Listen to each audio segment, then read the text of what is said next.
Welcome to the Queer Confidence Podcast, the podcast to help you become your most confident queer self. I'm your host, he, she, they, Coach Alex Ray, and I haven't always been this confident. In fact, I used to be super insecure. And through this show, I want to share with you what's worked for me, my clients, and my guests so that you can become more confident. What up, unicorns? Happy Thursday. So today we're going to talk about why your queerness is your superpower. And I want to start off by just giving you a little introduction to my past because I know many of you are going to be able to relate to this experience. So I grew up, as you know, in a really conservative Christian home where I was taught that being gay or lesbian meant you were going to hell. And I didn't even really know that trans people existed until much later, maybe like high school. And any other letter of our acronym, right? All of the rest of the queers, I didn't even know about. I just knew about gays and lesbians. But I was terrified of it. And when I realized at 10 years old that I was gay, I felt just absolutely terrified of myself and who I was, and on the regular cried myself to sleep until I was 19, I think. Maybe around 18 is when I finally stopped. Crying myself to sleep, praying that I would wake up straight. And so I just think it is so phenomenal to look back and see where I'm at now and where I love helping my clients get to, whether they are still stuck in that stage of really not even liking the fact that they are LGBTQIA+, or maybe you just see it as something that's sort of like indifferent and, meh. Today, I want to help you understand why it is truly your superpower, not something to be ashamed of, not something to hide, and certainly not something to try to change. So I want to first ask you the question, just to get your brain working, in what ways do you still think you would be better off straight? Now, when I ask myself this question, I can think of a few things that sound at first like, okay, they might be better off, right? So, for example, that would be that life could be a little more easier. I wouldn't have to deal with people potentially hating me for my sexuality. I wouldn't have that be a weird part of conversation. Right? You know what I'm talking about when you're like talking with a new friend and it like keeps coming up and you're like, okay, why are we even talking about this? Yes, I'm gay, but like, who gives a shit?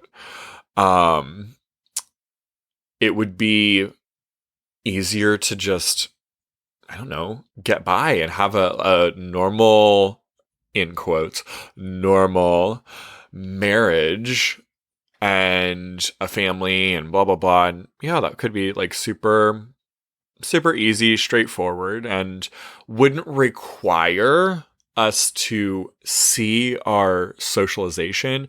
It wouldn't require our brain to get curious and to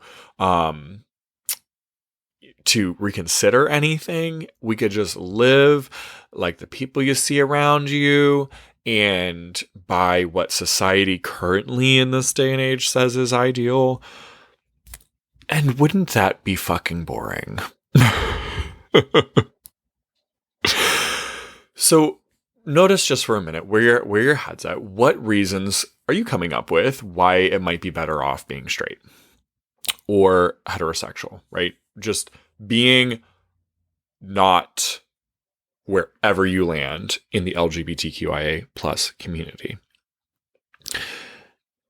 And then I want to also ask you this question. Now, I don't want you to like shame yourself. I want you to have a little laugh at yourself. Okay. In what ways does thinking less of yourself for being queer actually help? What ways does it actually help? I don't ask you that again to like shame yourself, like, oh, I shouldn't be thinking that. No.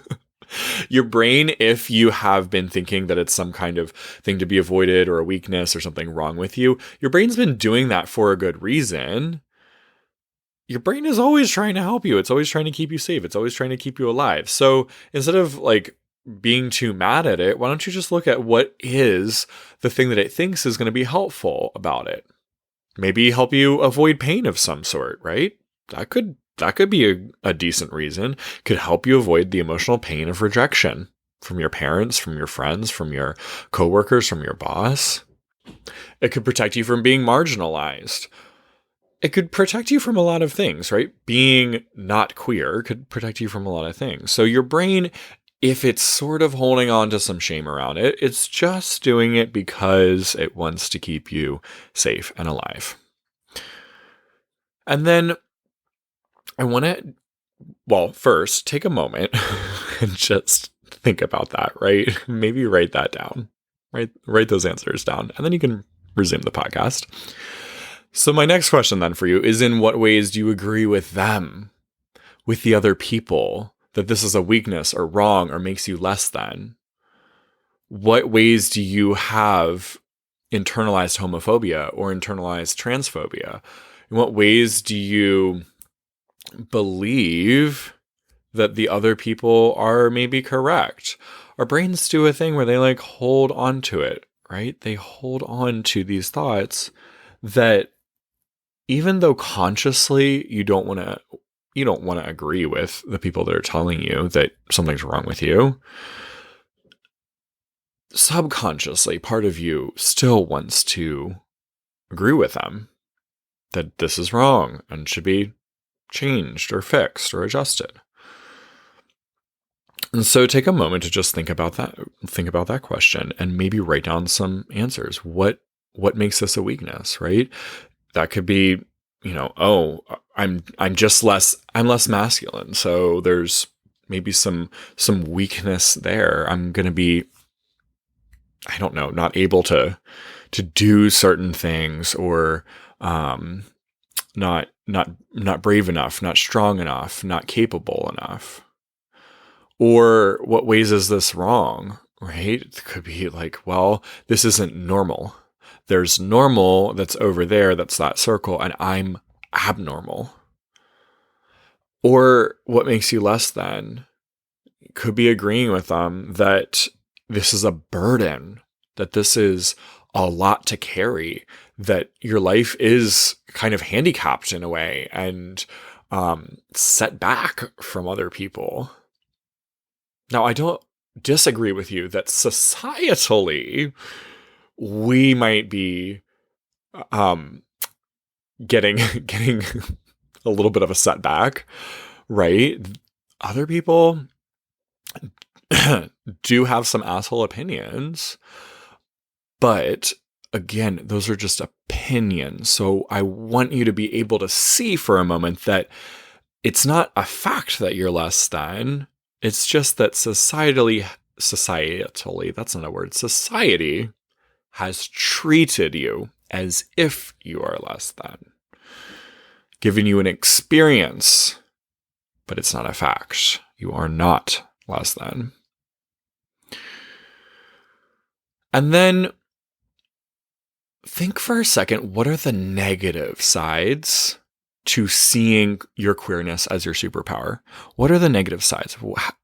The reason for all of these questions is to see how your brain is still resisting seeing it as a superpower, seeing this as one of the most wonderful, beautiful, amazing things about you. So what are the negative sides to, what are the negative sides to actually really believing that it is your superpower? My answer would be, then you can't play a victim anymore. If you really see this as a superpower, then you can't really use it as a get out of jail free card, right? In the game of life. Now I've mixed metaphors, Monopoly and the game of life. But you see what I'm saying, right? That what we do is we start to kind of take some of the benefits or the passes that we get for being queer, and if we really saw it as our superpower and we didn't feel bad about it, then we wouldn't think other people would have pity on us for it. And so then we might need to stand a little more in our power and no longer be able to see ourselves as weak and incapable. We'd have to start seeing ourselves as totally responsible. And responsible is not like this guilt attached feeling. Responsible is I have the ability, no, the power, no, the divine ability. Let's say that. The divine ability to respond to anything and to create a life that I am in love with. Now, that's like, ooh, that might be a lot. Now I kind of want to go back to feeling like this is something wrong with me and I should get kind of a little bit of a pass and get a little bit of a helping hand, right? So again, think about that question for yourself. What are the negative sides to believing that this is truly your superpower or one of them? You have many superpowers, my friend. Queerness is not your only one, but it is one. Here are the reasons that being queer, it truly is a superpower. It's a superpower because you see the world in a different way. You are more aware.